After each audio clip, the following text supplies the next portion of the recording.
नमः। ॐ गणपतये नमः।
नमः।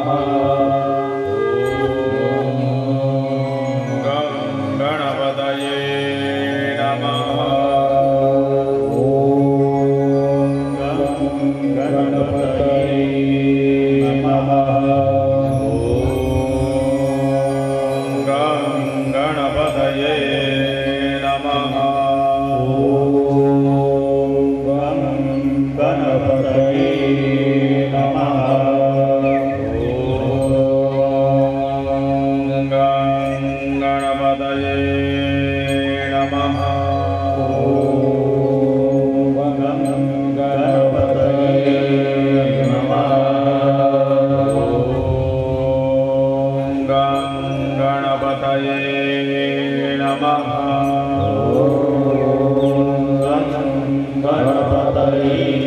नमः।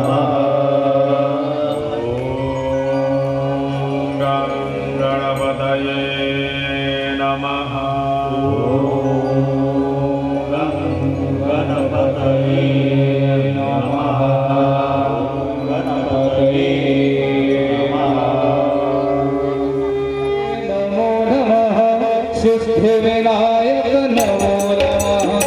अष्टविनायक सिद्धिविनायक नमो नमः। अष्टविनायक नमो नमः। गणपति बाबा ओम गणपते नमो नमः। सिद्धिविनायक नमो नमः। अष्टविनायक नमो नमः। गणपति बाप्पा मोरया। अष्टविनायक नमो नमः। गणपति बाप्पा मोरया। ओम गणपते नमो नमः। अष्टविनायक नमो नमः। गणपति बाप्पा मोरया।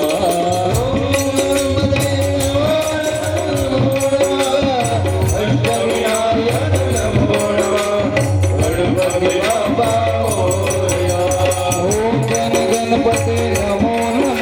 अष्टविनायक नमो नमः। गणपति बाप्पा मोरया। ओम गणपते नमो नमः। सिद्धिविनायक नमो नमः। अष्टविनायक नमो नमः। गणपति बाप्पा मोरया। ओम गणपते नमो नमः। सिद्धिविनायक नमो नमः। अष्टविनायक नमो नमः। गणपति बाप्पा मोरया। सिद्धिविनायक नमो नमः। अष्टविनायक नमो नमः। गणपति बाप्पा मोरया। गणपते नमो नमः। सिद्धिविनायक नमो नमः। अष्टविनायक नमो नमः। गणपति बाप्पा मोरया।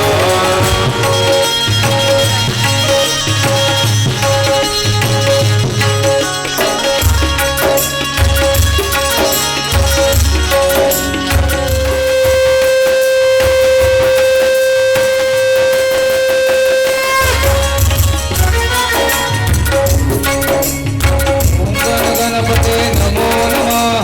सिद्धिविनायक नमो नमः। अष्टविनायक नमो नमः। गणपति बाप्पा मोरया। ओम गणपते नमो नमः। सिद्धिविनायक नमो नमः। अष्टविनायक नमो नमः। गणपति बाप्पा मोरया। ओम गणपते नमो नमः। सिद्धिविनायक नमो नमः। अष्टविनायक नमो नमः।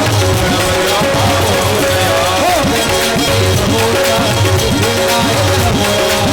अष्टविनायक नमो नमः। गणपति बाप्पा मोरया। ओम गणपते नमो नमः।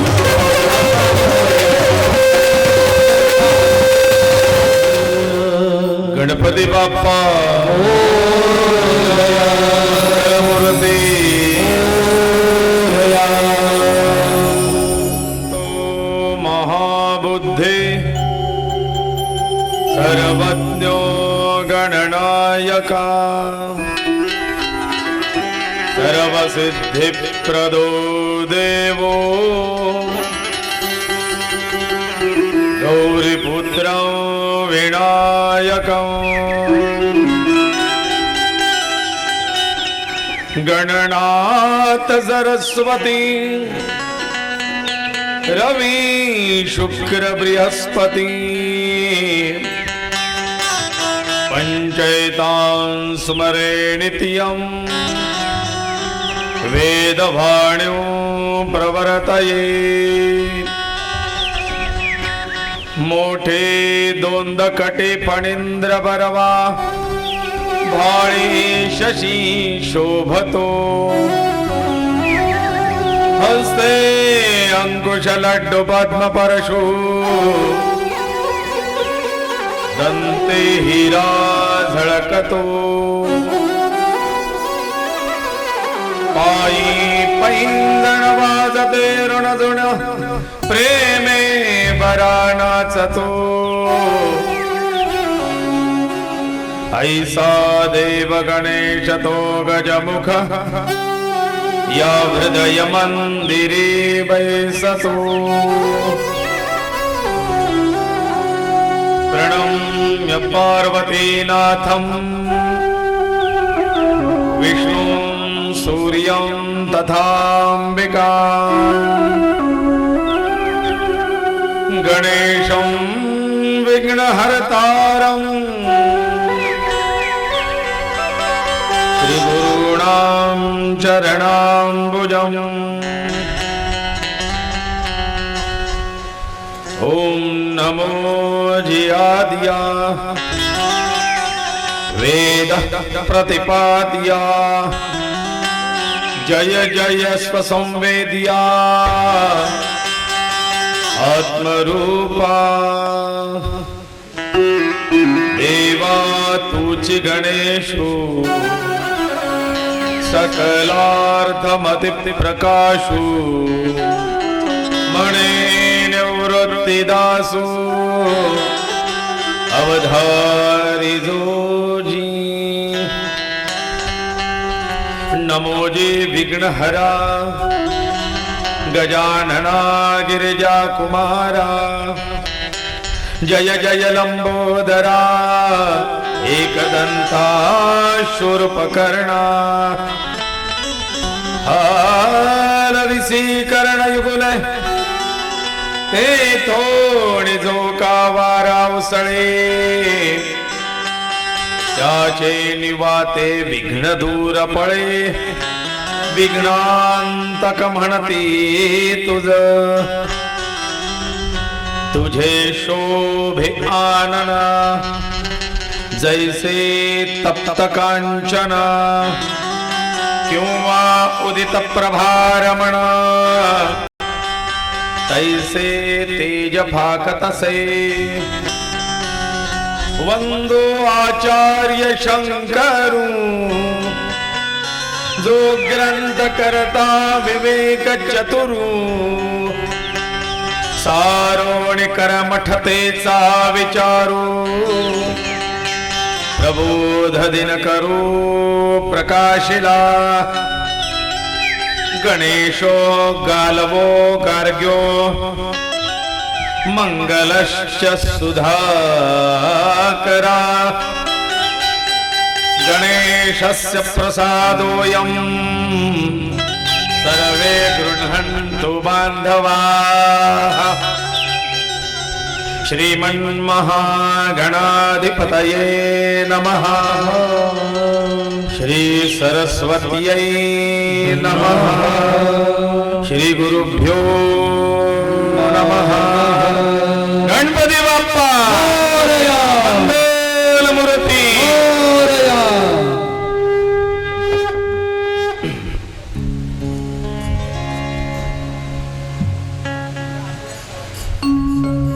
आदरणीय लक्ष्मण जगन्नाथ शिरुडे आणि शिरुडे परिवार यांच्याकडून आयोजित ही गणेश महापुराण कथा निमित्त कैलासवासी सौभाग्यवती कमलबाई लक्ष्मण शिरुडे यांच्या पंचम स्मृती प्रीत्यर्थ 5वं वर्ष पंचम वर्ष श्राद्ध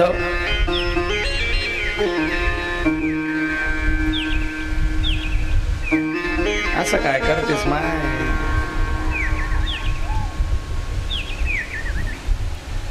आणि त्या पंचम वर्षी स्मृती दिनानिमित्ताने आयोजित ही गणेश महापुराण कथा, यामध्ये त्यांचे माता पिता श्री स्वर्गवासी जगन्नाथ महादेव शिरुडे, शेवंताई शिरुडे,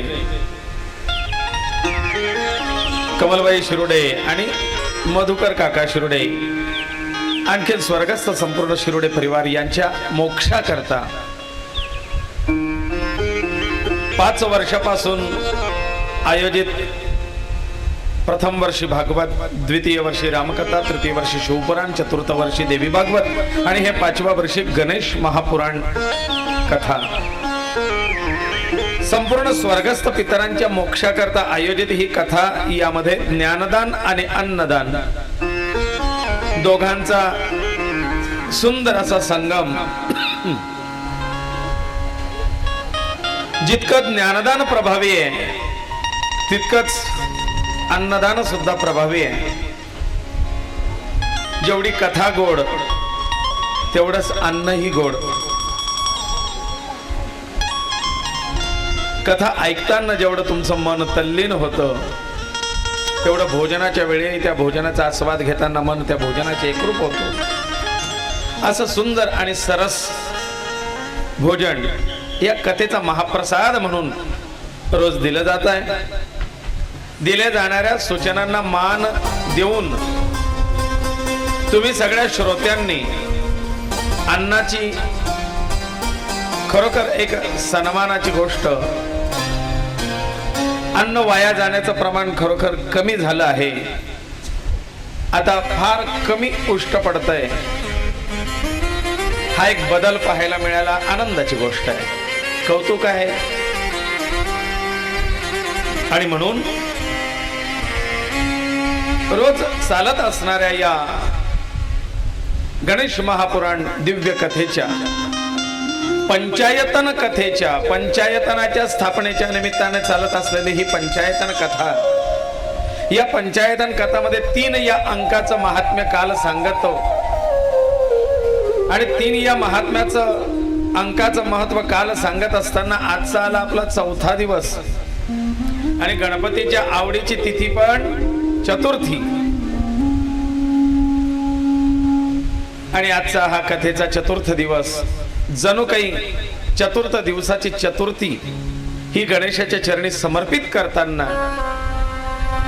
काल 3 अंकुराची दुर्वा भगवंताच्या चरणी समर्पित केली. आज हे चतुर्थीचं व्रत आपण 4थ्या दिवशी भगवंताला अर्पित करणार आहोत. काल आपण त्रिपुरासुराचा वध बघितला है ना.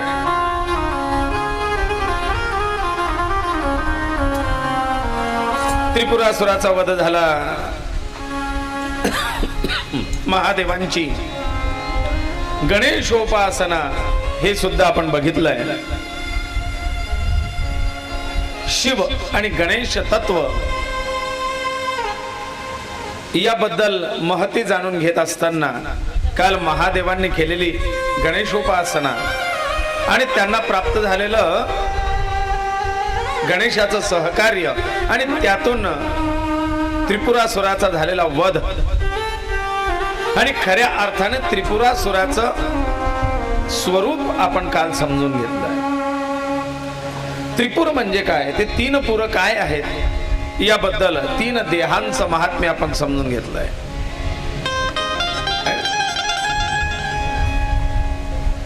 तो हा त्रिपुर 3 देह एकाच वेळी भेदन केलं जावं याकरता त्या मृत्यू अधिपती सांब सदाशिवाकडे कार्य सोपवण्यात आलं आणि महादेवांनी गणेशाच्या सहाय्याने हे कार्य परिपूर्ण केलेलं आहे आणि त्रिपुरासुराचा वध झाला.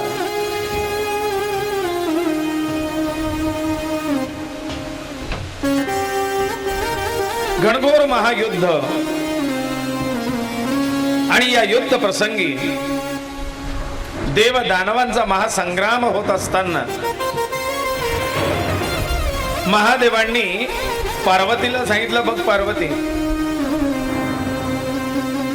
या युद्धाच्या प्रसंगी शत्रुसेना आपल्या कुटुंबावरती हल्ला करू शकते आणि म्हणून तिला सोडून तुझ्या माहेरी निघून जा. तू कैलासावर राहू नकोस. पार्वतीला सुरक्षित स्थानी आणि स्त्रीला सुरक्षित स्थान म्हटलं म्हणजे माहेर, आणि त्यापेक्षा पुढचं सांगायला गेलं तर आवडीचं स्थान म्हणजे माहेर. दुसरं कुठे मन लागणार नाही, पण माहेरी. आणि म्हणून पार्वतीला सांगितलं, म्हणले बघ तू माहेरी जा. पार्वती माता हिमालय राजाकडे त्या युद्ध प्रसंगाच्या समयी माहेरी राहिलेली आहे. कित्येक वर्ष हे युद्ध चाललं आणि युद्धानंतर लगेचच महादेव समाधी अवस्थेमध्ये गेले, दमले होते आणि म्हणून ध्यानमग्न झालेत आणि ध्यानमग्न अवस्थेतून ते समाधी अवस्थेत गेले. आणि एकदा समाधी लागली की महादेवांच्या समाधीला काळ वेळ याची मर्यादा राहत नव्हती. वर्ष गेले, युद्ध संपलं, पण अजूनही हे मला घ्यायला येत नाही याची चिंता पार्वतीला लागली. आणि माता पार्वती वारंवार आपल्या वडिलांशी बोलते, बाबा बाबा त्रिपुरासुराचा वध होऊन कित्येक वर्ष झालीत, पण हे काही अजून मला घ्यायला आले नाहीत, काय कारण असेल. माता पार्वतीने शोध घेतला, पण महादेव कैलासावरती पण नाही. देवादिकांना विचारलं, नारायणांना विचारलं. नारायण म्हणतात मलाही माहिती नाही. नारदांना विचारलं, नारदा आपण तर त्रैलोक्यात संचार करतात, तुम्ही बघितलं असेल स्वर्ग मृत्यू आकाश पाताळ, कुठेतरी माझ्या शिवाला बघितलं असेल. नारद म्हणतात नाही देवी, युद्धानंतर महादेव अदृश्य झालेत, ते अज्ञातवासात गेले, त्यांना कोणीही त्या अवस्थेत जवळ नको होतं आणि म्हणून ते कुठे गेले ते कोणीही सांगू शकत नाही. माता पार्वतीला चिंता लागली आणि माता पार्वती पुन्हा आपल्या माहेरी येऊन ती आपल्या वडिलांजवळ ते सांगते की बाबा माझ्या पतीची आणि माझी पुनर्भेट व्हावी याकरता तुम्ही काहीतरी उपाय सांगा ना, मी कुठे शोधू त्यांना, ते कसे येतील लवकर घरी, कारण त्यांची समाधी अवस्था भंग करणं हे काही साधं सोपं काम नाही. मग त्यांची समाधी मोडून त्यांना घराची आठवण यावी आणि ते घरी यावेत याकरता काहीतरी सांगा. आणि त्यावेळेला हिमराज आपल्या कन्येला सांगतायत, म्हणले बघ मुली, काही प्रसंग असतात असे की त्या प्रसंगांना धैर्याने तोंड द्यावं लागतं. काही ठिकाणी क्विक ऍक्शन, पण काही ठिकाणी धैर्य ठेवावं लागतं. तर ही तुझ्या धैर्याची परीक्षा आहे. सगळ्याच ठिकाणी आतताईपणा चालत नसतो. कुठे शीघ्रगती द्रुत गती असावी आणि कुठे मंद गती असावी, धैर्य असावं. मग हे धैर्य तुला कशातून प्राप्त होईल आणि काय केल्याने तुझ्या मनइच्छित कामना पूर्ण होईल आणि तुझ्या पतीची आणि तुझी लवकर भेट होईल हे मी तुला सांगतो, ऐक. आणि खरं सांगू,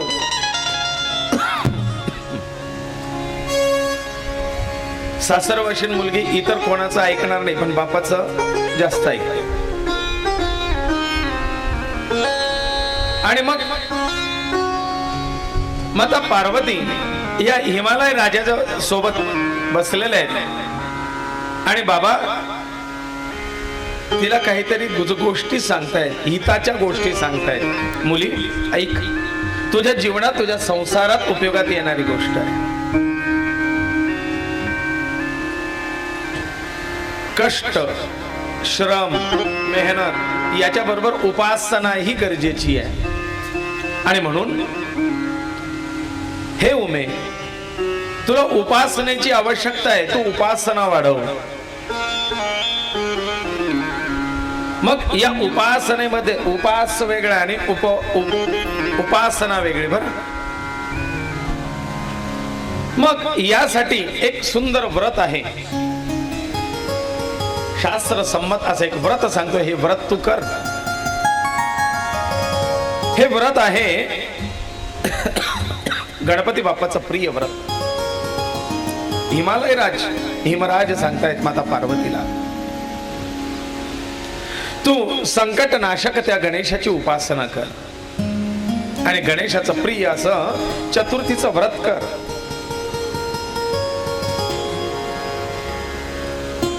त्याच्याने तुझी इच्छा मनोकामना पूर्ण झाल्याशिवाय राहणार नाही. पार्वतीने हात जोडून विचारलाय, बाबा चतुर्थीचं व्रत म्हणजे काय? चतुर्थीचं व्रत कसं करावं? चतुर्थीचं हे व्रत कसं सिद्ध झालंय याबद्दल जरा सांगा. हिमराज सांगतात, म्हणले पार्वती ऐक, गणपतीचे काही प्रसिद्ध व्रत आहेत. या व्रतांमध्ये एक संकष्ट चतुर्थी व्रत आहे ना, ते दर महिन्याला येत असतं आणि कृष्ण पक्षाची चतुर्थी हिला संकष्ट चतुर्थी असं म्हणतात. दुसरं आहे विनायक चतुर्थी, दर महिन्याला येते. शुद्ध पक्षामध्ये येणाऱ्या चतुर्थीला विनायक चतुर्थी असं म्हणतात. संकष्टी आणि विनायकी अशा दोन चतुर्थ्या दर महिन्याला येतात. गणेश कृपा प्राप्त होण्याकरता आणखीन एक व्रत केलं जातं. जसं तुम्ही सत्यनारायण पूजा करतात ना, त्याप्रमाणे सत्यविनायक नावाची पूजा आहे. आपल्याकडे फारशी प्रसिद्ध नाही, प्रचलित नाही, पण मुंबईकडे सत्यविनायक फार चालतो. मुंबई पुण्याकडे सत्यविनायकाचं व्रत आहे. तिसरं सांगितलं आहे चतुर्थीच आहे, पण अंगारक चतुर्थी है ना, मंगळवारी येणारी चतुर्थी, तिला अंगारक चतुर्थी असं म्हणतात. चौथी आहे जी आपल्याकडे प्रचलित आहे, बरेच महिला मंडळ करतही, त्याला मोदकांची चतुर्थी असं म्हणतात. मोदक चतुर्थी यामध्ये उपवास नेहमीप्रमाणे चतुर्थीप्रमाणे केला जातो, पण उपवास सोडताना गणपती बाप्पाला 21 मोदकांचा नैवेद्य तो दाखवला जातो. त्या 21 मोदकांच्या नैवेद्यात एक मोदक मीठ घालून केलेला असतो. 20 मोदक गोड आणि एक मिठाचा खारट नैवेद्य. आणि तो जर खाताना पहिला दुसरा तिसरा जरी आला तर तिथून पुढचा आहार त्याग असतो, आहार घेतला जात नाही. तेवढ्यावरतीच हात दोन उठावं लागतं. असा हा मोदकांच्या चतुर्थीचं व्रत. चौथा आहे वरद चतुर्थी, वरद गणेश व्रत. पाचवं वरद गणेश व्रत. जसं वरद विनायक, काही ठिकाणी त्याला नाव आहे वरद विनायक. सहावं व्रत सांगितलेलं आहे पार्थिव गणेश उपासना.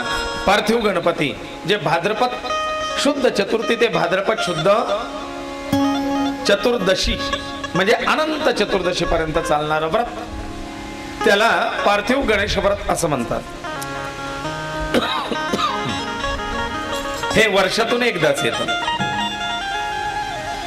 बरं, मग माता पार्वती हिमराजांना विचारतायत, बाबा मला या सगळ्या व्रतांच्या विषयी वेगवेगळं स्वतंत्र आणि सविस्तर सांगा, म्हणजे मग मी कुठलं व्रत करू शकते आणि करणं मला योग्य आहे असं मी ठरवेन.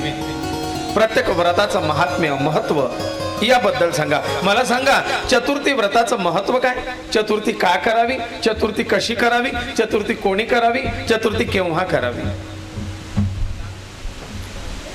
हिमराज सांगतात, म्हणले माता हे बघ उमे, चतुर्थीचं व्रत करणं म्हणजे तुम्ही आम्ही करतो तसं व्रत, सकाळ उठायचं, आंघोळ पांघोळ करायचं. आज माझा चतुर्थीचा उपवास आहे बा, 1.5 किलो साबुदाणा टाकून दे, 2 पाकिट फराळाचे घेऊन ये, वेपर्सचे 2-4 पाकिट घेऊन ये, 150 वाला पाकिट एकदम जम्बो. इथूनच सुरुवात करायची व्रताला असं नाही. तर ज्या दिवशी आपलं व्रत, मग ते कोणतंही असो, त्या दिवशी सकाळी लवकर उठून आपलं सचैल स्नान करावं. डोक्यावरतून पाणी घेऊन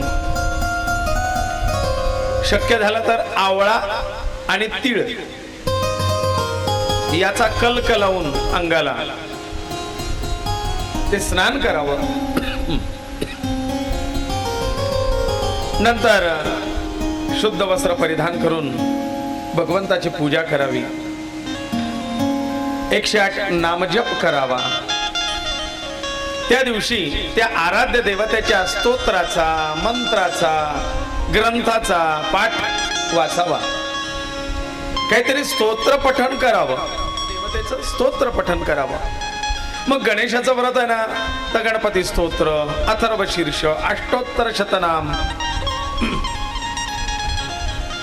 ऋणमोचन स्तोत्र आदी अनेक गणेशांच्या स्तोत्राचं भांडार आहे. स्तोत्र वाचावं. गणेशाचे ग्रंथ मी त्या दिवशी सांगितले. तो गणेश विजय असेल, चिंतामणी विजय असेल, गणेश प्रताप असेल, गणेश महापुराण असेल, मुद्गल पुराण असेल, त्या ग्रंथाचं पारायण करावं, त्याचं वाचन करावं, चिंतन करावं. उपवासाच्या दिवशी राग करू नये, रागवू नये, चिडचिड करू नये. उपवासाच्या दिवशी मन स्थिर आणि शांत ठेवावं.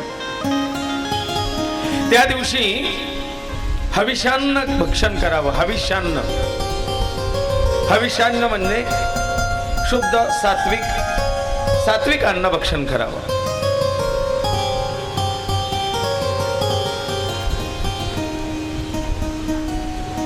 उपवासाच्या दिवशी उग्र तामसी आहार भक्षण करू नये. मग तामसी आहारामध्ये निषिद्ध आहार,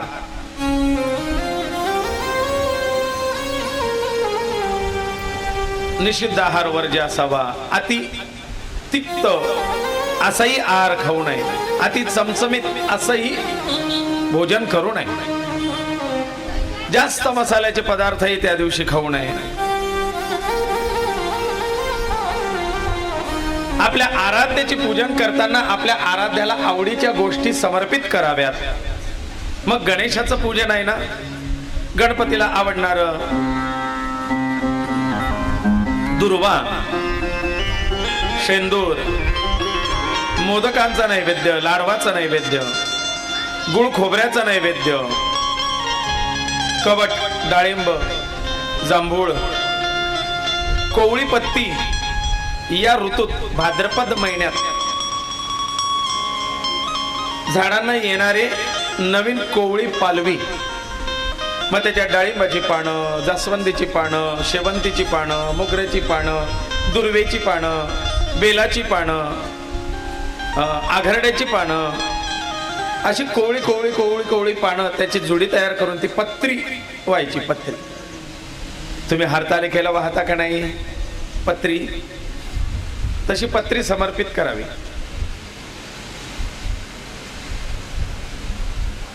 ऋतुकालोद्भव, ज्या ऋतूमध्ये जे येतात त्याप्रमाणे मग ती सुंदर अशी कोवळी पत्री अर्पण करावी. दिवसभर भगवंताच्या नामजपात, चिंतनात, मननात आपला वेळ घालवावा. संध्याकाळी चतुर्थीच्या दिवशी चंद्राचं पूजन करावं. चंद्राला अर्घ्य प्रदान करावा. अर्घ्य एका भांड्यामध्ये चांदीचं असलं तर उत्तम, नसलं तर तांब्याचं घेऊ शकतात, साधं घेऊ शकतात. त्याच्यामध्ये हळदी, कुंकू, गंध, अक्षत, फूल हे घालून चंद्राला, जसं सूर्याला अर्घ्य देतो तसा चंद्राला अर्घ्य द्यावा. ददी शंख तुषाराभम क्षीरोदार्णव संभवम नमामि शशिनं सोमं शंभोर मुकुटभूषणम. ददी शंख तुषाराभम, आणि चंद्राला अर्घ्य देताना शंखाने दिला तर फार उत्तम.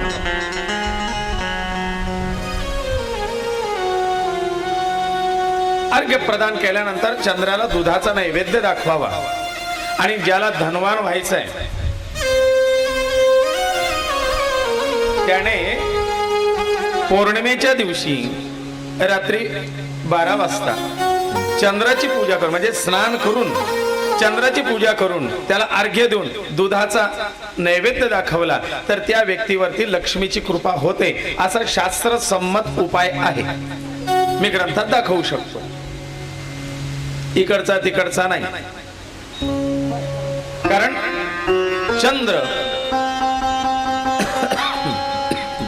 असंही आपण बघा ना, कोजागिरीला कोजागृती त्या दिवशी लक्ष्मी पूजा आहे. पूर्ण चंद्र त्या दिवशी प्रकाशित असतो आणि त्या प्रकाशामध्ये लक्ष्मी माता या भूतलावरती फिरत असतात. आणि म्हणून ठीक रात्री त्या दिवशी पौर्णिमेला रात्री 12 वाजता स्नान करून शुद्ध होऊन चंद्राला अर्घ्य प्रदान करून दुधाचा नैवेद्य दाखवावा आणि लक्ष्मीचा जप करावा. थोड्याच दिवसात त्याला अनुभव येईल. पुढच्या कथेत सांगा वाटल्यास. असं हे चंद्राचं पूजन चतुर्थीच्या दिवशी करावा चंद्रोदयाला. आणि चंद्र उदय झाला की मग गणपती बाप्पाचा नैवेद्य वगैरे दाखवून आपण प्रसाद भक्षण करावा, उपवास सोडावा.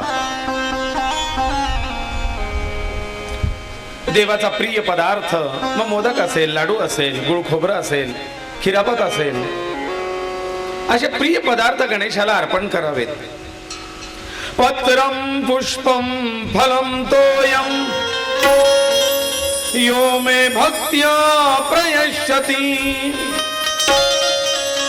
तदहं भक्त्युपवृता मश्नामि प्रयतात्मना. म्हणले पत्रम पुष्पम फलम तोयम, पान फुलं फळ धूप दीप नैवेद्य जो जे भक्त मला जे ज्या ज्या भावनेने अर्पण करतात त्या त्या भावनेने मी त्यांचा स्वीकार करतो आणि भक्तांच्या इच्छा मनोकामना पूर्ण करतो. एकदंत गजानन म्हणते तुला रे, आज मला भेट द्यावी शरण तुला रे. एकदंत गजानन म्हणते तुला रे, म्हणते तुला रे, आज मला भेट तुला रे.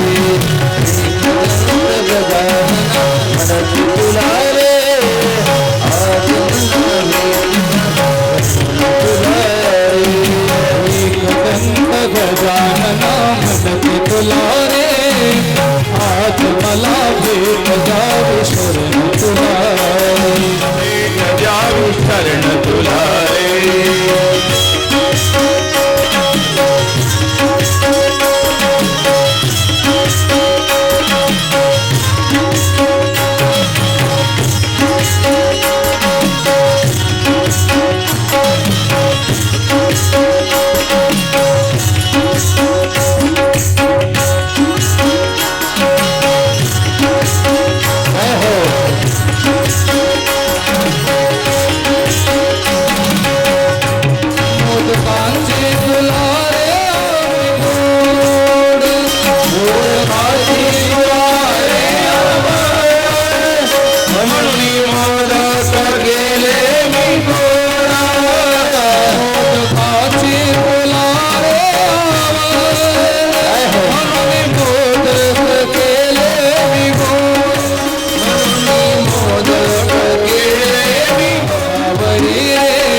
शमी पत्रांचे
वक्रतुंड म्हणते तुला रे, एकदंत वक्रतुंड म्हणते तुला रे, आज मला भेट द्यावी शरण तुला रे, आज मला भेट द्यावी शरण तुला रे, एकदंत वक्रतुंड म्हणते तुला रे, एकदंत वक्रतुंड म्हणते तुला रे, आज मला भेट द्यावी शरण तुला रे,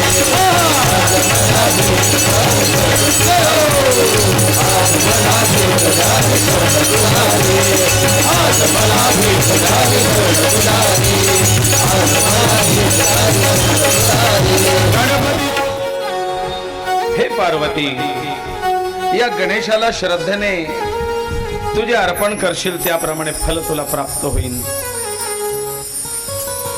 श्रद्धेया क्रियते, श्रद्धेने अर्पण करा. भक्तिपूर्वक अर्पण केलेलं सगळं भगवंत स्वीकारतात. आपण वैभव लक्ष्मीचं व्रत करतो, उद्यापनाला 5 सुवासिनी बोलवतो आणि खोळीमध्ये भुंगा लागेल गहू घालतो. कशी पावंती लक्ष्मी है ना?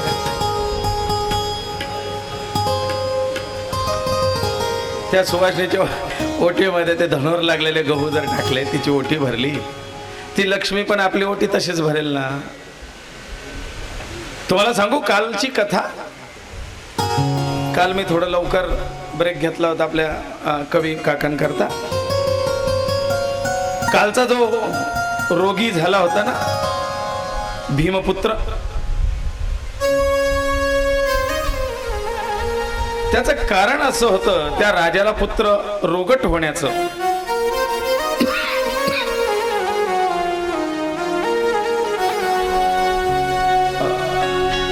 कल्याण, त्याचा पुनर्जन्म झाला आणि मग या राजाने सांगितलं होतं की मला पुत्र व्हावा आणि तो असा रोगट का. त्यावेळेला गुरूंनी सांगितलं होतं की बघ, विश्वामित्र सांगतात, राजा तू व्रत केलं, पण व्रताच्या दिवशी देव पूजा करत असताना तुला जांभई आली. जांभई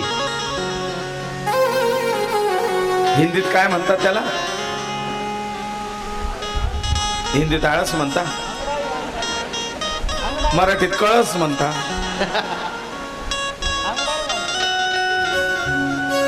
उबासी.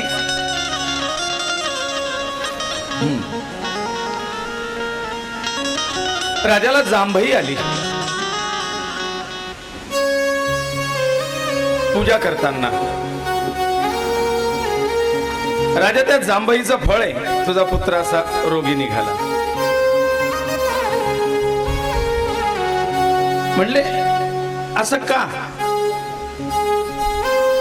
आपण देवपूजा करत असताना किंवा पोथी वाचत असताना, जप करत असताना आलेली जांभई आणि आलेली शिंक आणि आलेला अपान वायू, या 3 गोष्टी म्हणजे शरीरातल्या अनावश्यक वायूचा प्रकोप शरीर ज्या वेळेला बाहेर टाकतं, ते एक तर ह्या 3ही प्रकाराने टाकतं. एक तर अपान वायूच्या मार्गाने, एक तर शिंक म्हणून नाकातून, किंवा मग जांभई म्हणून तोंडातून अनावश्यक वायू बाहेर टाकला जातो.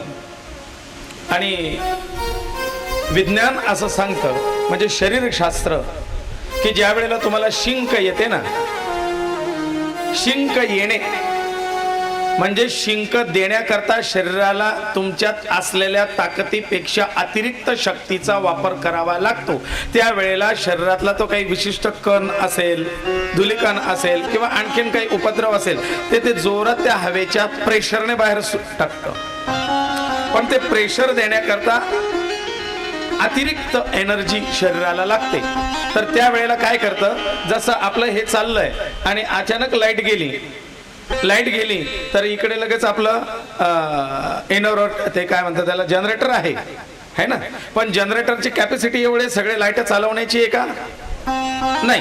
मग ते काय करतात की बाकीचे सगळे लाईट सगळे ऑफ करायचे आणि जनरेटरने निर्माण होणारी जी काही ऊर्जा आहे ती फक्त माईक सिस्टम वगैरे जे आवश्यक गरजा आहेत तेवढ्या करता ती सगळी ऊर्जा पुरवणे. तो सगळा एनर्जीचा कोठा इकडे पुरवला जातो आणि तेव्हा हे चालवतं. किंवा आपल्याकडे आपलं घरचं जनरेटर असतं, काय म्हणतात त्याला, ते इन्व्हर्टर.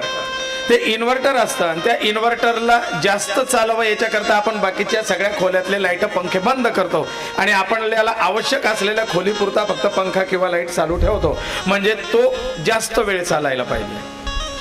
तीच टेक्निक आपल्या शरीराची आहे. आपल्या शरीरातले सगळे फंक्शन त्या एका क्षणभर आपलं शरीर सगळे फंक्शन ऑफ करून टाकतं. एवं तुमचं हृदय सुद्धा एका क्षणाकरता तुमच्या हृदयाची झडप सुद्धा हे शरीर ऑफ करून टाकतं.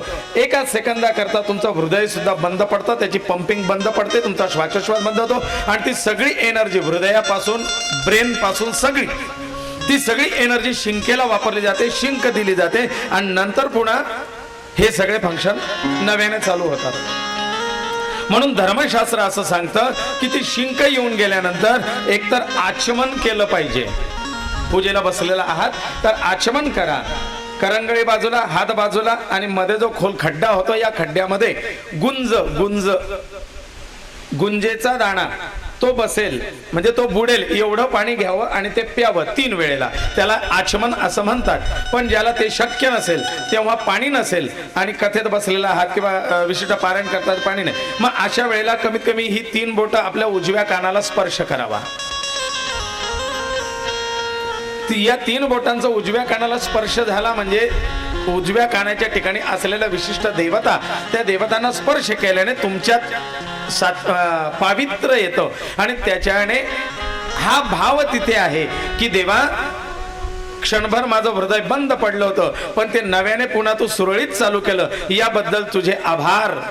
म्हणून देवाचे उपकार म्हणून, देवाचे आभार म्हणून एक प्रकारे देवाला तो नमस्कार करणे आहे. आणि त्या पवित्र अशा गंगादी तीर्थांना, कारण विप्रस्य करणे तिष्ठन्ति देवता गणा, या उजव्या कानामध्ये अनेक देवतांचा वास सांगितलेला आहे. म्हणून ब्राह्मण मंडळी सुद्धा लघुशंका दीर्घशंकेला जाताना जानवा आपल्या उजव्या कानाला अडकवतात.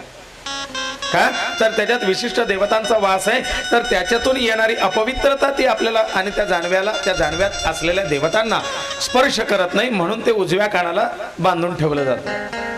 म्हणून उजव्या कानाला स्पर्श करावा. शिंक, ढेकर, खोकला आला तर उजव्या कानाला स्पर्श करावा, म्हणजे आचमन केल्याचं फळ प्राप्त होतं आणि आपलं शरीर शुद्ध होतं. प्रवासात असताना लघुशंका दीर्घशंका लघुशंकेला जावं लागलं आणि पाय धुवायला पाणी नसलं तर अशा वेळेला पायावरती माती घालावी असं बऱ्याचदा सांगितलेलं आहे. आणि त्याच्यानंतर कानाला, उजव्या कानाला स्पर्श करावा. तुम्हाला शुद्धीचं फळ शास्त्र देतं. राजा, त्या व्रतामध्ये बसलेला असताना तुला ती जांभई आली आणि तू स्वतःची शुद्धी न करता तसाच पूजेला बसलास आणि म्हणून त्या पूजेमध्ये आलेली ती अपवित्रता, या त्या व्रतात संततीसाठी करत असणारं व्रत, त्या व्रतामध्ये आलेली अपवित्रता तुला त्या व्रताचं फळ दिलं पण अपूर्ण दिलं.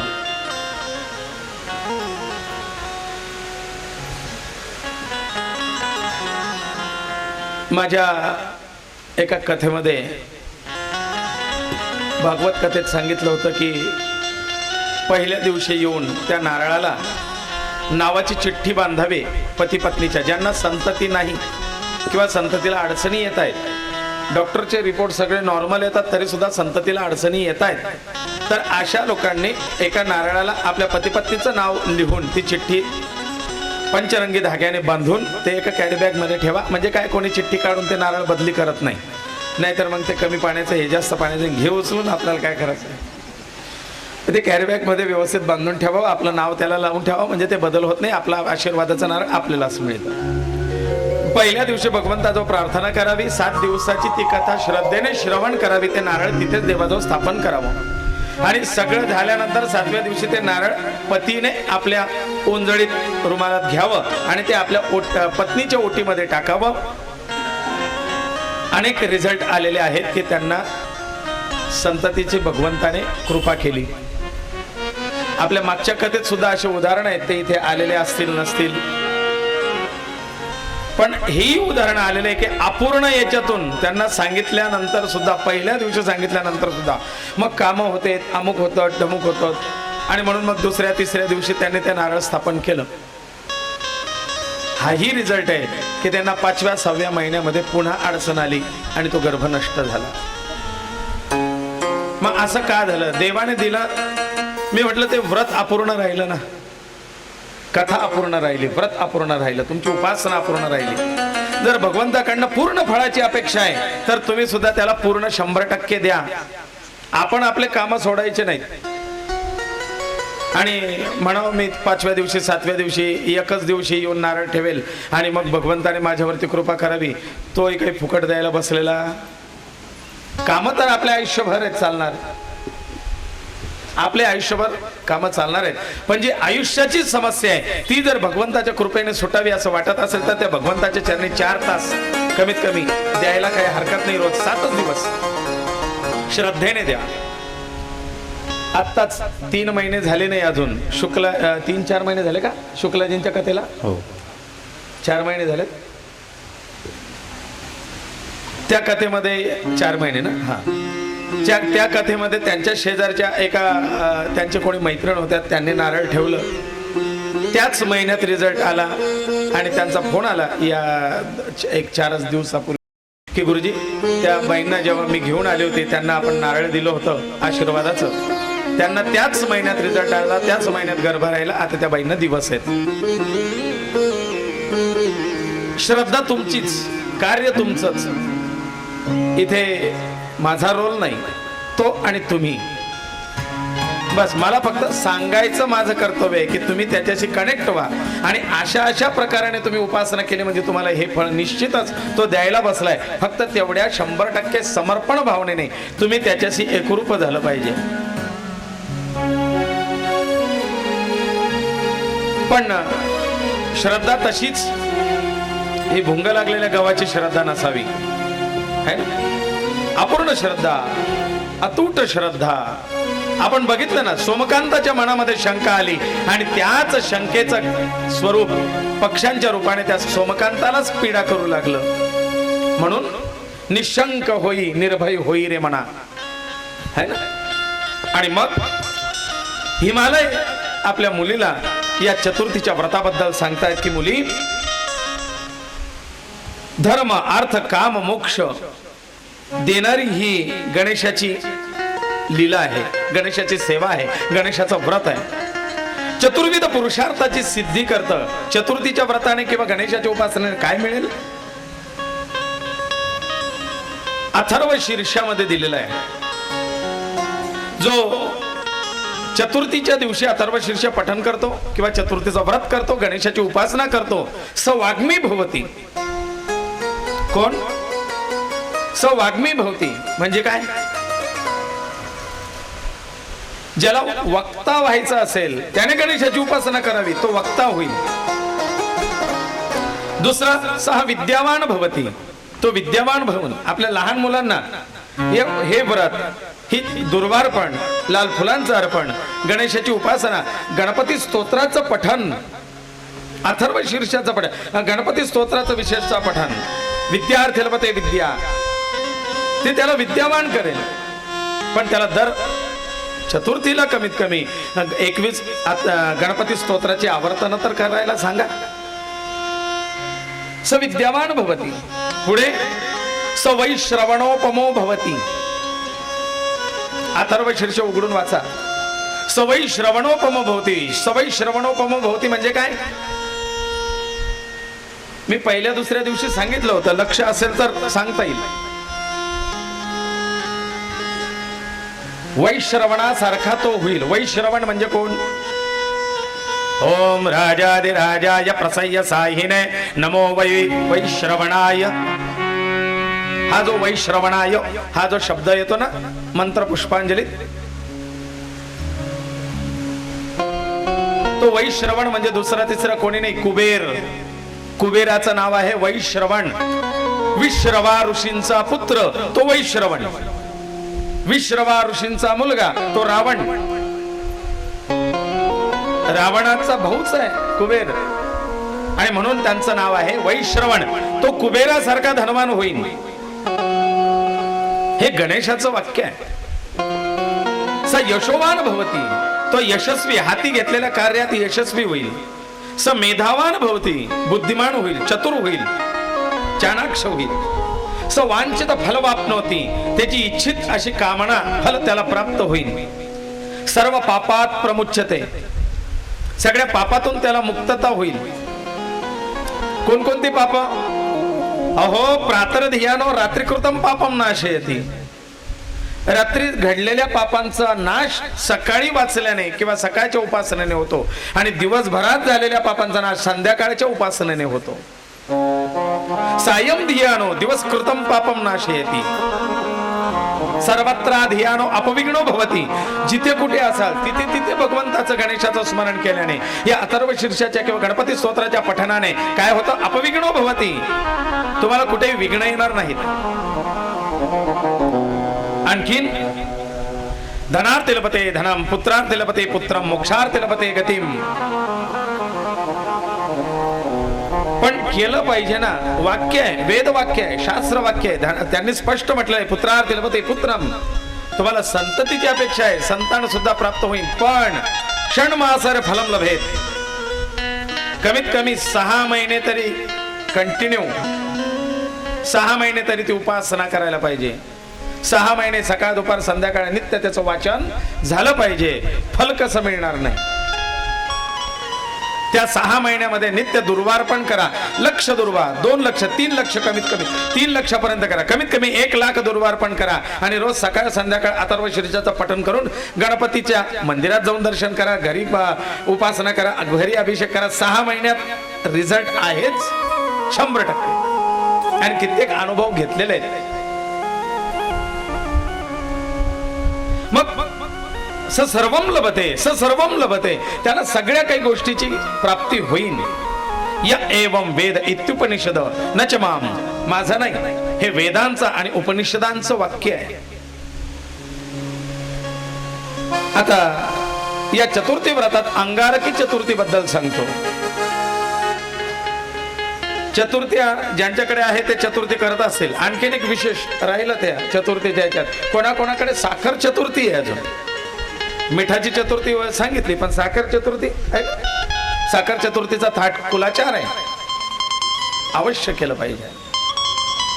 मग या अंगारकी चतुर्थीचं आणखीन एक वैशिष्ट्य असं आहे. अंगारकी चतुर्थी म्हणजे मंगळवारी आलेलं आहे ना, मंगळवारी आलेली चतुर्थी, आणि विशेषतः कृष्ण चतुर्थी ही अंगारकी चतुर्थी होते. आणि या अंगारकी चतुर्थीचा उपवास जो करतो, मंगळवारी येणारी संकष्ट चतुर्थी, या अंगारकी चतुर्थीचा असं विधानानुसार जो व्रत करतो त्याला या एकाच उपवासामध्ये 21 चतुर्थी केल्याचं पुण्य प्राप्त होतं. आपण म्हणतो ना आषाढी आणि कार्तिकी 2 एकादशा केले की वर्षभरच्या एकादशीचं काम मिटून जातं. तसं अंगारकी चतुर्थी या नियमानुसार जो करेल त्याला 21 चतुर्थ्या केल्याचा पुण्य एकाच चतुर्थीत आहे. अशी ही अंगारकी आहे. आणि या अंगारकीच्या बद्दल, कशी अंगारकीचं महात्म्य उदयाला आलं याबद्दल मी तुम्हाला थोडक्यात सांगतो. अंगारक म्हणजे भारद्वाज ऋषींचा पुत्र, ऋषी भारद्वाज. कित्येकांचा गोत्र असेल भारद्वाज. भारद्वाज ऋषीचा पुत्र, याचं नाव होतं अंगारक. हा भूमिपुत्र आहे म्हणून याला भौम सुद्धा म्हणतात. भौम. भारद्वाज ऋषींनी या भौमाला बालपणापासून गणेश उपासना शिकवलेली होती. आणि हा जन्मताच लाल रंगाचा होता. जन्मापासून याचा रंग कसा? लालसर होता. म्हणजे त्वचेच्या संबंधित काही त्रास म्हणा, लाल त्वचा, आणि म्हणून लाल तांबड्या रंगाचा हा अंगारक. याला त्या विकारापासून मुक्त होण्याकरता भारद्वाज ऋषींनी सांगितलंय की विशेषतः त्वचा विकारासाठी गणेशाची उपासना आणखीन फलदायी आहे. मग तू गणेश उपासना कर. ओम गंग गणपतये नमः हा मंत्र भारद्वाजांनी या अंगारकाला दिलाय. आणि हा अंगारक नित्य या मंत्राचा प्रवाळाच्या माळेने जप करतो. प्रवाळ म्हणजे पोवळा. पोवळ्याच्या माळेने गणपतीच्या मंत्राचा जप करावा, लवकर सिद्ध होतो. जसं तुळशी माळा विष्णूंना, रुद्राक्ष माळा शिवाला, स्फटिक माला देवीला, तशी गणपतीला प्रवाळ माला पोवळ्याची. पोवळ्याच्या माळेने गणेशाच्या मंत्राचा जप करावा. लाल रंगाचं आसन शक्यतोवर बसायला घ्यावं. रक्तगंधानुलिप्तांगम रक्तपुष्पै सुपूजितम. लाल रंग गणेशाला का आवडायला लागला त्याची ही कथा आहे बरं का. हा भौम प्रवाळाच्या माळेने मंत्र जप करतोय, त्याचा स्वतःचा रंग लाल आहे आणि त्याचं व्रत, त्याची उपासना पाहून एक दिवस भगवान गणेश त्याला प्रसन्न होतात. आणि भगवान गणेश त्याला दर्शन देण्याचा दिवस होता चतुर्थीचा. आणि तोच चतुर्थी म्हणजे मंगळवारची चतुर्थी, अंगारक चतुर्थीचा दिवस. भगवान गणेशाने त्या अंगारकाला सांगितलंय, म्हणले बाळा माग, तुला काय मागायचं आहे, मी प्रसन्न आहे. बाळाने गणपती बाप्पा समोर आहे म्हटल्यानंतर त्याने ऐहिक गोष्टी नाही मागितल्यात. त्याने सांगितलंय की देवा अखंड तुझी कृपा माझ्यावरती राहू दे. मी ज्या गोष्टीसाठी तुझ्या उपासनेला बसलो होतो, तुला पाहिल्यानंतर त्या गोष्टीचाच विसर पडला. असं वाटतं की नको या सांसारिक गोष्टी, मला फक्त तुझी कृपा हवी आहे. देवा तू माझ्यावरती कृपा कर आणि झालं तर माझी एक इच्छा पूर्ण कर. म्हणले सांग. माझी अशी इच्छा आहे की